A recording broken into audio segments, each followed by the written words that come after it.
Salut les gars, j'espère que vous allez bien. Aujourd'hui, avant que la vidéo commence, parce que c'est une très grosse vidéo les gars, avant que la vidéo commence, il faut savoir que je vais vous remettre dans le contexte. Donc, championnat de Belgique, forcément une des courses les plus importantes de la saison. Il y a moyen d'aller chercher un maillot et tout, et ça, tout le monde en rêve. Bon, on se remet quand même dans le contexte et tout. Première saison, je commence les courses donc en juin, donc 2021. Il faut savoir que j'ai fait à peine 10-12 courses. Et voilà, ici, championnat de Belgique, je voulais donner tout, le maximum. Tout simplement parce que, allez, on va pas se mytho, c'était l'objectif de la saison. Je voulais faire une meilleure place. Qui sait, aller chercher un maillot, un podium, un top 10, ce serait déjà magnifique. Il ne faut pas être trop gourmand. Des fois, il faut y aller petit à petit. Bon, allez, je vous ennuie pas plus. On est parti. On va aller voir ça. J'espère faire le meilleur résultat. Allez, c'est parti les gars, on y go.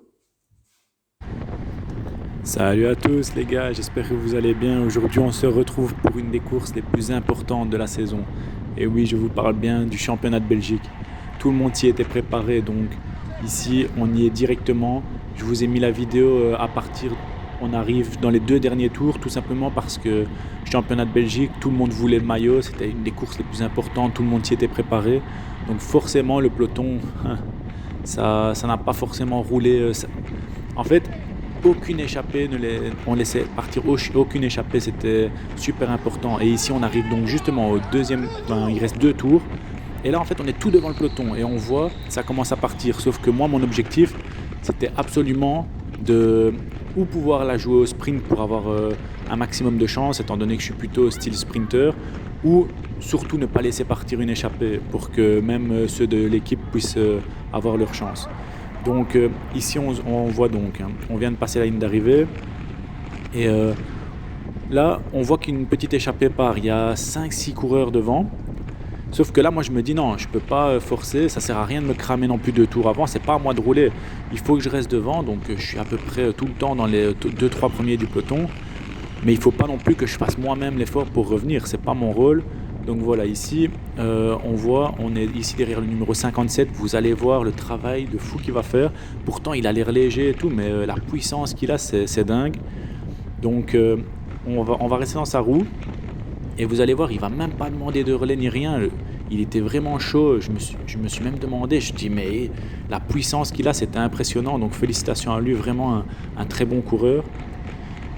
Donc voilà, ici, comme je vous ai dit, hein, la technique, on voit que l'échappée est juste devant, là-bas, à 5 secondes. Ça sert à rien, les gars, ça sert à rien d'aller les rechercher tout de suite. Il reste 2 tours, donc 14 km. Non, là, on peut réguler, rester bien au chaud. Ça sert à rien de prendre le vent ni de faire des gros efforts. Ils sont pas trop loin, c'est pas comme s'ils prenaient déjà 15-20 secondes. Donc là, il faut savoir que dû à l'accélération qui a été faite ici, donc dans le deuxième tour, quasi la plupart du peloton va lâcher. Il y a facilement la moitié du peloton qui va lâcher et on va se retrouver à peut-être une quarantaine à accélérer comme ça pour arriver à rattraper l'échappée.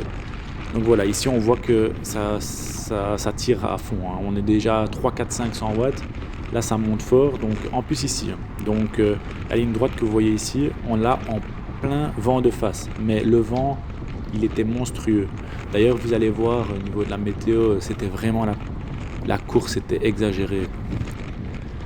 Donc voilà, je vous laisse un petit peu voir ici. Donc à chaque fois, vous allez voir, l'échappée va être à 5-10 secondes. Ils seront jamais vraiment loin en gros, donc c'est pas encore trop dangereux. Donc voilà, ici comme on dit, on reste bien au chaud. Là, on voit Fred qui accélère à fond. Donc Fred, un très très bon coureur de notre équipe. Lui, mais forcément, son but, c'est d'être dans les échappées et d'essayer de tirer son jeu là-dessus, parce qu'il est très fort là-dessus. Il a une puissance de base qui est excellente. Et du coup, là, moi, je me dis, hop, je vois que ça part. Là, hop, je reste dans sa roue. Pourquoi moi, mon but, c'est tout simplement de ne pas laisser partir. Pourquoi ? Parce que plus il y en a qui vont partir un par un, plus devant, ils vont être un plus gros groupe et ça va rouler. Et là, le peloton ne reviendra plus dessus. Donc moi, là, je me dis, je ne dois pas faire d'efforts. Surtout qu'en plus Fred est devant, mais je ne dois pas non plus laisser partir. C'est hors de question que moi je reste devant et qu'après ça parte et que j'ai aucune chance, quoi. Donc là je reste dans sa roue. Le gars il fait un travail de monstre. on a vu, il a tiré des 500-600 watts et il continue. Il faut savoir que là, il a vent de face. Donc moi, dans sa roue, je suis quasi à 500 watts. Il faut savoir que lui, pendant quasi 30 secondes, il était à 600-700 watts. Quoi. C'était dingue. Et là, on revient donc sur l'échappée. Bon, malheureusement, vous allez voir ce qui va se passer. Hop, on revient. Et là, en fait, Fred, de la team, qui commence à râler. Bon, il pense qu'en fait, je suis revenu sur lui. Mais non, je suis toujours resté dans la roue. Le problème, c'est que vous allez voir, les gars, dans les courses, faites vos courses. Vous allez voir, il y a toujours des gens pour râler. Il y a toujours des gens qui vous diront quelque chose qui n'est pas bien, qu'il ne faut pas faire ci, qu'il ne faut pas faire ça. Le problème de ces gens-là, c'est qu'ils ont la tête dans le guidon pendant la course. Et du coup, ils ne pensent pas, en fait. Ils pensent que vous roulez contre eux, alors que non, rien à voir. Mais forcément, ils ne voient pas ce qui se passe derrière. Donc voilà. Ici, forcément, donc l'échappée a été rattrapée. Donc tout le peloton, donc les 40 coureurs, comme je vous ai dit, vont se regrouper. Et là, vous allez voir, plus jamais une échappée va pouvoir partir. À chaque fois, ça va rouler pour ne pas laisser partir. Forcément, allez, là, il reste un tour et demi. Ça veut dire une dizaine de kilomètres. Ça va être trop important que pour laisser déjà partir 5-6 coureurs. Et ça peut être très dangereux. Donc ici, moi, je me dis, bon, l'échappée, encore une fois, comme on dit, quand c'est à 2-3 secondes comme ça, c'est pas dangereux. Là, on se remet derrière. Donc ça sert plus à rien que je sois trop devant, comme j'ai fait juste avant pour la grosse accélération, à essayer de suivre une attaque. Là, je reste dans les 10 premiers donc du peloton. Et je me dis tout simplement, maintenant, récupère, fais baisser tes pulses. Là, ça va se finir au sprint. Là, je me disais, il n'y a plus que 2 solutions au moment où on est là maintenant. C'est ou bien il y a une échappée qui arrive à se créer dans un moment difficile du circuit et ça va être en chasse-patate et ça va accélérer comme ça, ou alors ça va se finir au sprint. Et il y a beaucoup plus de chances que ça se finisse au sprint, tout simplement parce qu'un championnat et une course aussi importante que ça, tout le monde est à l'affût, tout le monde regarde à tout pour ne justement pas laisser partir sa chance. Donc voilà, et regardez-moi ça ici, on voit comment on commence à voir sur les routes la pluie qui commence à tomber. Et en gros, vous allez voir, à partir de maintenant, ça va être le déluge. Vous allez voir ça, c'est dingue. Il y a eu des gros orages et tout le monde se demandait quoi. Le vent, il était extrême, mais là, vous allez voir, la drache. Donc tout le dernier tour, on va avoir la pluie sur nous. Ça va être dingue.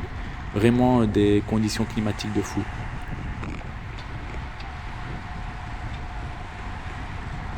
Donc voilà, comme je vous dis ici, on est toujours dans les roues. Bon, ça roule, hein, on voit quand même qu'on était à 200-300 watts. Forcément, regardez, à chaque fois, il y en a un qui tente sa chance, puis ça attaque, puis ci, puis ça. Forcément, mais vous allez voir, ça ne va plus jamais prendre d'avance. Le peloton, il est beaucoup trop à l'affût.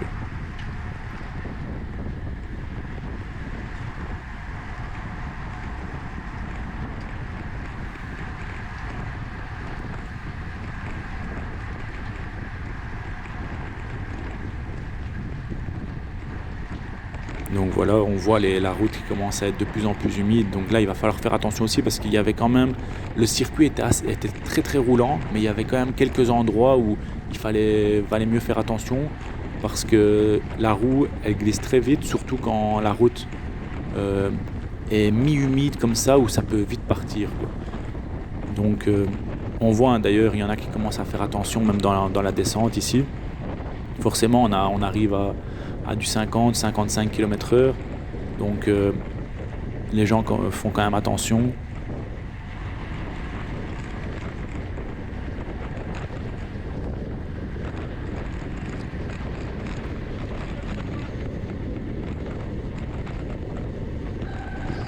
Voilà, donc ici, c'était maintenant, à cet endroit-ci, donc là on est à 2 km de l'arrivée, que je me disais, s'il y a une échappée qui part, ça sera maintenant en fait. Parce que c'est maintenant, il restera un tour. Donc je me dis, ça va accélérer. Et comme on le voit, 900 watts. Et là, en fait, ça a fait que tirer. Il faut savoir que là, on avait le vent de la gauche, donc un peu arrière-gauche. Donc, en plus de ça pouvait favoriser pour partir, quoi. Donc là, je m'étais dit, ça allait accélérer. Et forcément, regardez, on est dans les roues et on est à 200-300 watts. Donc là, hop, on voit encore une fois, c'est pas parti. Encore une bonne chose, parce que forcément, ça retarde encore plus l'échéance. Sachant qu'on est plutôt un style sprinter. Nous, vaut mieux que ça aille le plus loin possible pour avoir nos chances. Donc ici, on voit des très très forts coureurs, ici avec le numéro 25 qui est souvent dans les meilleures positions aussi. À chaque fin de course, il est toujours très bien classé. On voit, donc devant nous, c'est tous des coureurs qui ont l'habitude de faire des très belles places. En gros, tout le monde est déjà placé. Il faut savoir que oui, à un tour de la fin, tout le monde a sa place, personne ne veut la laisser. Donc ça c'est super important. Une fois que tu vois que tu arrives vers les 5-10 derniers kilomètres, il faut prendre ta place, te mettre dans les 10-15 premiers et il ne faut plus la lâcher parce que sinon après tu te fais enfermer et c'est foutu. Bon après je dis pas, là on est encore à 6-7 km de l'arrivée donc ça laisse le temps, mais bon, faut pas commencer à être trop derrière non plus. Donc voilà, là on voit un petit moment de temporisation.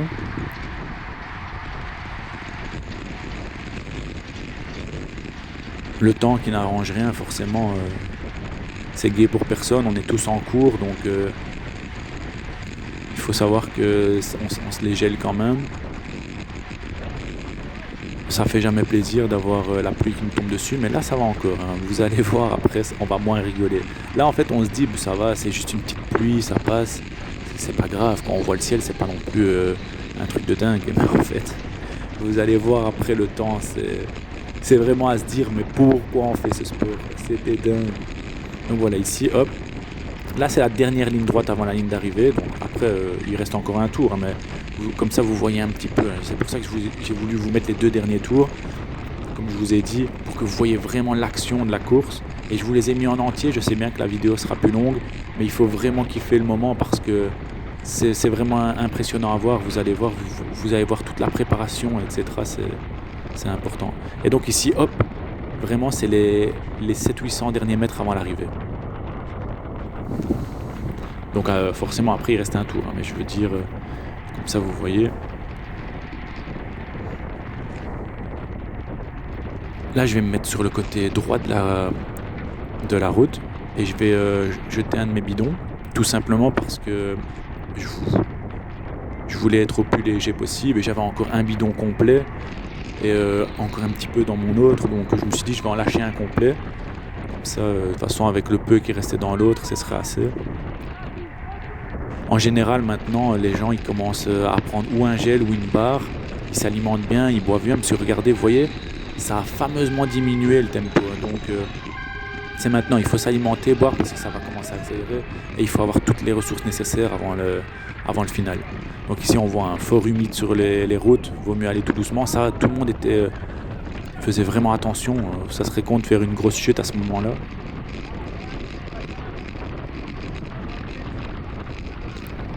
Et vous voyez hein, ici à la caméra, ça commence à tomber. Donc la pluie plus toutes les éclaboussures qu'on reçoit de la part du coureur de devant.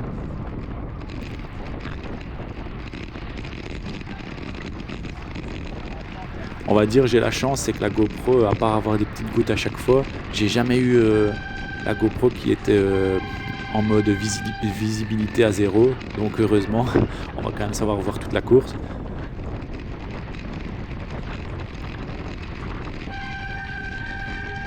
Donc on voit José ici hein, devant nous, donc le maillot de l'équipe en rose, donc très très bon coureur aussi, une puissance magnifique.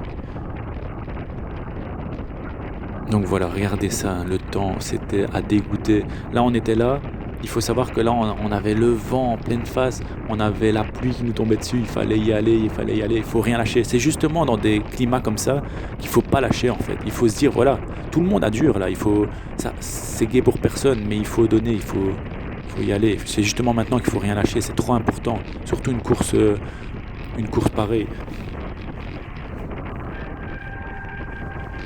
On voit, hein, ça fait très attention dans les virages, donc ça c'est parfait.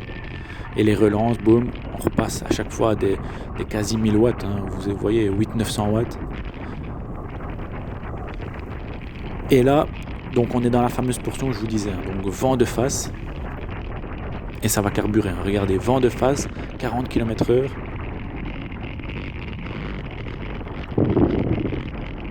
Forcément ici on arrive dans la tête des coureurs en fait.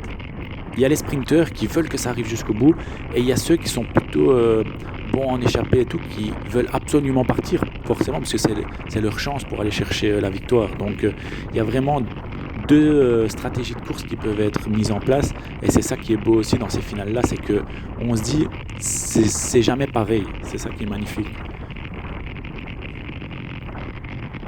Donc on voit encore, hein, ici ça tape quand même bien, on voit les 170 de pulse, sachant que moi mon max il est à 187, donc on voit que ça roule quand même bon, ça roule quand même fort. Regardez ça, vent de face des 500-600 watts, il faut même pas se demander devant à quel point il devait tirer. Ça a essayé. Il faut savoir que là on lâchait encore plus de gens, hein, donc là il restait même plus 30 personnes avec nous, donc c'était comparé aux 90, je pense qu'il y avait quasi 100 personnes de base, à peu près 90-95. Il faut savoir qu'il restait plus grand monde, hein, ça a lâché quand même beaucoup de gens. Bah, il faut savoir la difficulté des accélérations, plus le climat qui a complètement stoppé beaucoup, enfin pas stoppé, hein, mais je veux dire découragé beaucoup de coureurs.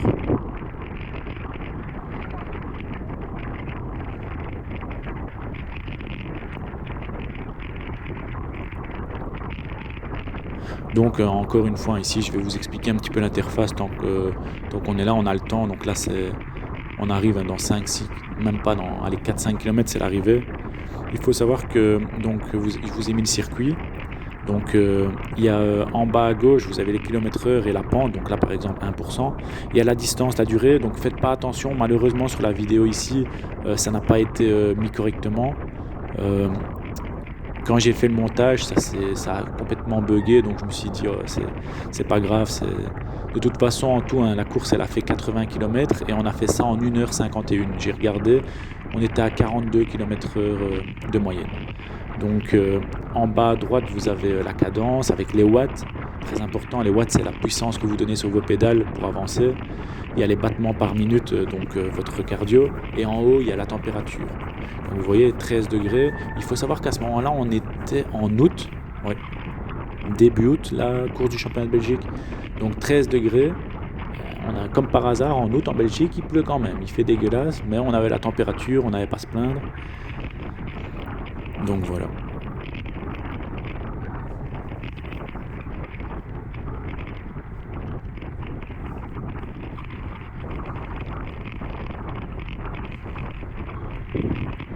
On voit hein, là, tout ça se regroupe pas mal. Là, on est arrivé dans un mode où les gens se disent bon, il faut garder les forces, ça va arriver au sprint. Là personnellement, même moi, je me disais c'est bon, c'est au sprint ça. Parce que ça a tenu tout le long, personne ne laisserait partir, donc là, c'était bien. Et là, tout le monde se dit pareil. Tout le monde se dit wow, il faut garder de la puissance au max, donc être bien placé. Et c'est là que vous allez voir, tout le monde va commencer à un petit peu s'agiter.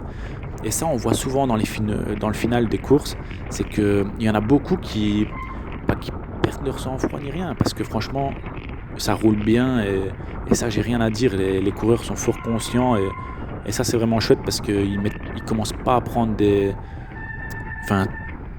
mettre trop de danger, et ça, c'est bien. Mais on voit quand même que ça va s'agiter, ça va commencer à se toucher et tout, quoi. Ça va... Enfin, vous allez le voir un peu plus loin, etc. Ça va commencer à être beaucoup plus nerveux, quoi. Donc voilà, ici vous voyez, hein, ça accélère, on remonte à 700-800 watts. Donc le vent ici de gauche, donc il fallait mieux être vers la droite. Et moi là, c'est ce que je me suis dit, bon, encore pire maintenant, il faut que je sois le mieux positionné, moins prendre devant, mais tout en ne restant pas trop derrière. Il faut que j'avance, il faut essayer que je me place dans les 10-15 premières positions, c'est trop important. Donc là je me dis c'est pas grave, je prends un peu le vent. Donc le vent qui tape sur ma gauche, mais bon, je me dis il faut que je me place.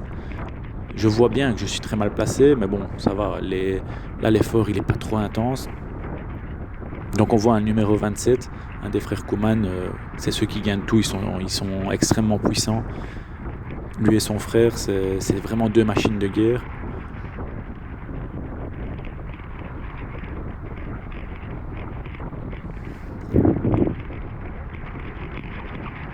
On a Julien ici, donc, du championnat aussi, très bon coureur. Il a même gagné un maillot distinctif aussi cette saison, donc félicitations à lui. Donc voilà, ici on voit, on est dans les 10 premières places, donc allez, 10-12 premières places, là c'est parfait, on est très très bien placé. On se rapproche, hein, il reste quoi, je pense 2 km, 2-3 km là, grand max.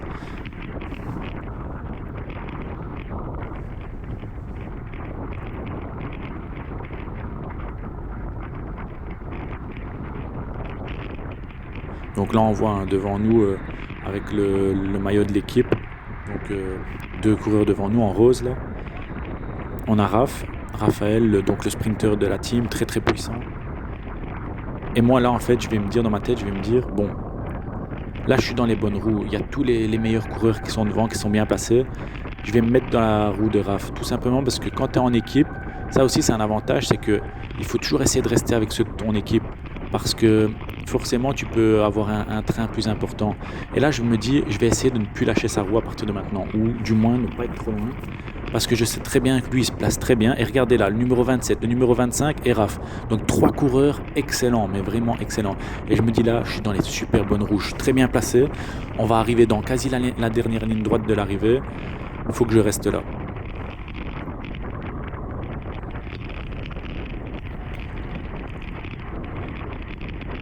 Comme ça, vous aurez vu hein, la vidéo, vous aurez vraiment vu de A à Z. Pour ceux qui font les courses ou qui aimeraient les faire ou tout simplement qui aiment regarder ça, vous êtes vraiment dedans là. Ça vous plonge en plein dans le peloton et ça c'est super important. Et c'est même chouette parce que on voit vraiment tout ce qui se passe. Et regardez, ça prend les places, hein, ça essaye de s'intégrer, ça se faufile. Regardez, on est quand même à 55 km/h et ça vient se refermer les uns les autres, etc. Ça roule très serré forcément. Là, on est vraiment à la fin, il reste même plus 2 minutes.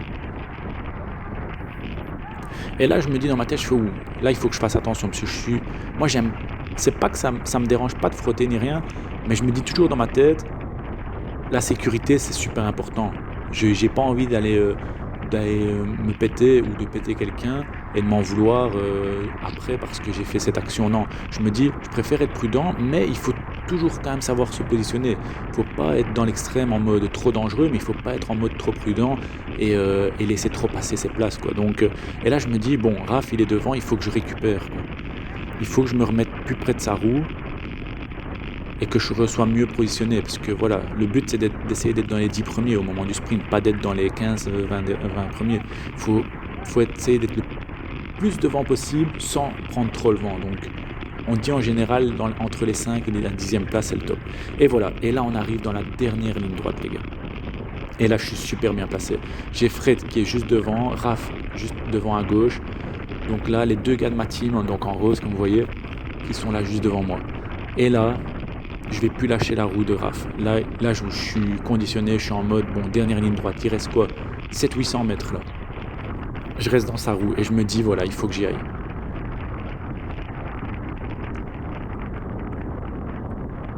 Donc on voit, hein, ça tire. Et là, on essaie de se faufiler à gauche. On voit, là, on est dans les 7-8 premières positions. Hein, donc là, c'est parfait. Il y en a deux là qui sont partis devant, mais qui vont se faire rattraper. Et voilà. Et là, on voit que ça lance. Et boum. Et là, tout le monde part. Là, je donne le maximum. Je reste dans sa roue. On voit que ça resserre un petit peu. On essaie de passer. Il reste quoi? Il reste 50, 100 mètres. On donne. On voit les 185, 186. Et boum, on tape. Ligne d'arrivée. On est bien à la 8e place. On fait notre premier top 10 en course. Donc, il faut savoir qu'on a commencé les courses vraiment assez... Il y a quoi? Il y a 2 mois. Et on fait notre premier top 10 sur un championnat de Belgique. 8e championnat de Belgique. J'espère que la vidéo vous a plu. Merci beaucoup pour tout. Et voilà les gars, comme vous venez de voir, on a réussi une belle 8e place au championnat de Belgique. 8e, alors qu'il faut quand même se remettre. Allez, ça fait 3 mois à ce moment-là qu'on faisait les compétitions. J'ai peut-être fait 10 courses, 10-12 courses. Et on arrive au championnat de Belgique où tout le monde veut faire des résultats. Tout le monde arrive là en mode on veut aller chercher le maillot, on se donne à fond. Il faut savoir que comme vous l'avez vu ici dans la vidéo, tout le monde se donnait à fond. C'était vraiment très dur. Mais regardez, on réussit un top 10 pour mon premier championnat de Belgique. Ça c'est top. Je ne vais pas vous mentir, là je suis comme un enfant, je suis super content. En plus, il faut savoir que maintenant, grâce à ça, ça va me pousser à m'entraîner encore plus fort parce que je me dis, la saison prochaine, championnat de Belgique, on peut faire mieux. Voilà, je tenais encore à vous dire un grand merci à tous pour tout le soutien. Donc, tout ce qui est partage, les likes, les commentaires sur les publications et tout, franchement, ça fait super plaisir. Je vois que vous êtes de plus en plus nombreux à suivre un peu l'aventure et suivre un peu ce que je vous propose. Donc, ça fait super plaisir. Je vous dis aussi à vous, je veux vous encourager pour que vous donniez encore tout le maximum aussi parce que les entraînements, c'est super important. On arrive bientôt aux compétitions. Déchirez tout, vous allez tout cartonner. On va tous faire une super belle saison. Allez, ciao, ciao!